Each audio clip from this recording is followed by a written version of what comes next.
Why Coca-Cola steady hating on Jesus? ኮካኮላ ከሰሞኑን በጣም ብዙ ሰዎችን ያስቆጣ ድርጊት በመፈጸሙ በርካታ ሺህ ዶላሮችን እየከሰረ ይገኛል። የተፈጠረው ነገር ከኦንላይን ላይ ኮካ ስትገዙ እላይ ላይ ስማችሁን ወይም የምትፈልጉትን ነገር ማስጻፍ ትችላላችሁ። ታዲያ አንዳንድ ሰዎች ጂሰስ ኢዝ ኪንግ ብለው ሲጽፉ እምቢ ይላቸዋል። በመጀመሪያ ሰዎች አስበው የነበረው ሲስተሙ ሃይማኖት ነክ የሆኑ ነገሮችን የማይቀበል ነበር። ነገር ግን የሌሎች ሃይማኖቶችን ይቀበላል። ወይም ደግሞ ጂሰስ ከሚለው ቃል ቀጥሎ መጥፎ ነገር ወይም ስድብ ስትጽፉበት በትክክል ይቀበላቸዋል። ያኔ ነበር ሰዎች ኮካኮላ ከክርስቲያኖች ጋር ችግር እንዳለበት የተረዱት። ብዙዎችም እየተቀባበሉትና ሼር እያደረጉት ይገኛል። እውነተኛ መሆኑን ለማረጋገጥ እኔ ራሴ ሞክሬዋለሁ። ግን ጂሰስ ወይም ኢየሱስ የሚለውን ቃል መርጦ አይቀበልም። ለምን የሌላውን ሃይማኖት ፈቅዶ የጌታችንና የመድኃኒታችን ኢየሱስ ክርስቶስን ስም ሪጀክት ያደርጋል የሚለው ሌላ ጥያቄ ሲሆን፣ አንደ ክርስቲያን ግን ከዚህ በኋላ ኮካኮላን አንጠቀምም። ሲጀምር ቀመሩ ሙሉ ለሙሉ ከምን እንደተሰራ የማይታወቅ ለጤና ጎጂ የሆነ መጠጥም ጭምር ነው። እስከ ቅርብ ዓመታትም ጭምር ኮካኮላ ትንሽ የሚሆን የኮኬን መጠን ይዝ ነበር። ለዛም ነበር ሰዎች ከመጠጡ ይልቅ በአነዛዥ እጽ ሱስ እየተያዙ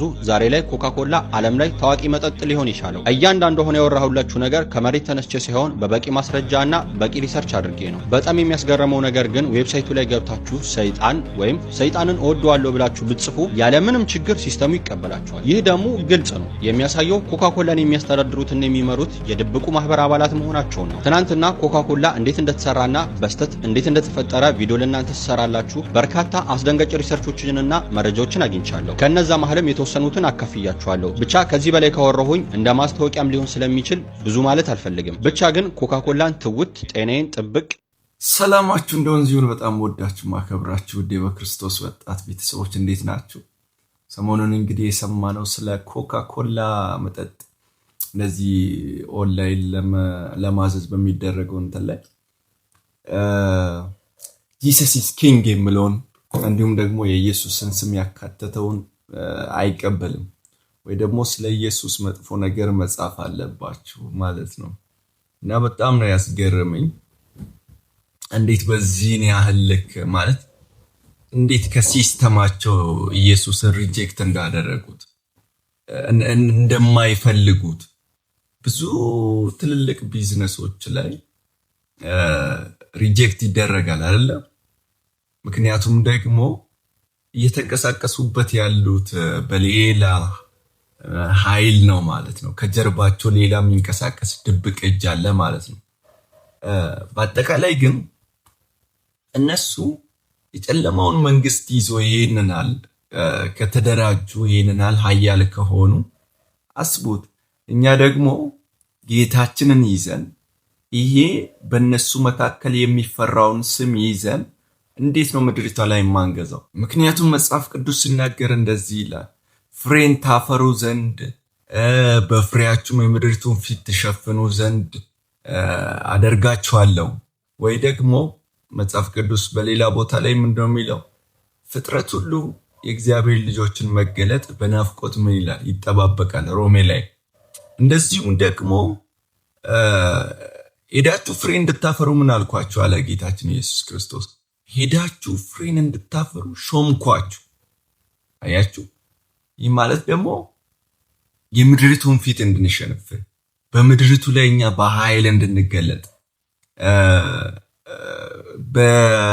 በተራራ ላይ ያለች ከተማ አለ ልትሰወር አትችልም። ማቴዎስ 5 ላይ ልትሰወር አትችልም፣ ልትደበቅ አትችልም አለ። እናንተ የዓለም ብርሃን ናችኋል። እናንተ የምድር ጨው ናችሁ።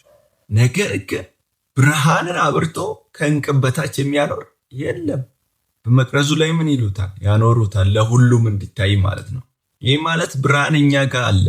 ያንን ብርሃን ግን የምንደብቅ ከሆነ የማንገልጠው ከሆነ ከፍ አድርገን የማናሳየው ከሆነ ምን ይጠቅማል አለ። ጨውም ደግሞ አልጫ ከሆነ ምን ይጠቅማል? ለምንም ወደፊት ለምንም አይጠቅምም ማለት እና ምን ልላችሁ ነው? እነሱ በዚህ ልክ የሚፈሩትን ጌታ ነው ያዝነው ወገኖች። አሁን ትልቅ ይመስላሉ ምናምን ትልቅ ተቋም ይመስላል በጣም እንትን ነው። ነገር ግን የኢየሱስን ስም መቀበል አይፈልጉ። በቃ ሌላ ምንም አይደለም፣ ስለሚፈሩት ነው። ሲስተማቸውን ስለሚያፈርስ ነው። በቃ ሲስተማቸው ውስጥ እንትን ስለማይል ነው፣ ስለማይስማማ ነው። ገብቷቸዋል አይደለ? ይሄንን አልከፈሩ ታዲያ እነሱ በዚህ ልክ የፈሩትን ስም እኛ ደግሞ ይዘን እንዴት የበለጠ የተሻለ መስራት አንችልም። ምክንያቱም ኃይልን በሚሰጠኝ በክርስቶስ ሁሉን ምን እላለሁ እችላለሁ፣ ሁሉን ማድረግ እችላለሁ። እና እኔ የታየኝ ይሄ ነው። ብቻ እኔ እነሱ የፈሩት ስም እኛ ጋር ደግሞ አለ። እነሱ ይሄንን አለ የፈሩት ስም እኛ ደግሞ የእውነት ብንጠቀምበት፣ ያ ማለት እንዴት ነው? መጽሐፍ ቅዱስ የምታደርጉትን ሁሉ በኢየሱስ ክርስቶስ ስም እንበሉት አድርጉት። ያ ማለት ደግሞ በአፍ ብቻ አይደለም፣ በልብም በእምነትም በኢየሱስ ስም ነገሮችን ሁሉ በእምነትና በድፍረት እርምጃ ስንወስድ ስናደርግ የዛን ጊዜ ውጤቱን እናያለን ማለት ነው። እና በጣም ገርሞኛል። በጣም የሚገርም ነው እና ብዙዎች ዘንድ ደግሞ መነጋገሪያ ሆኗል።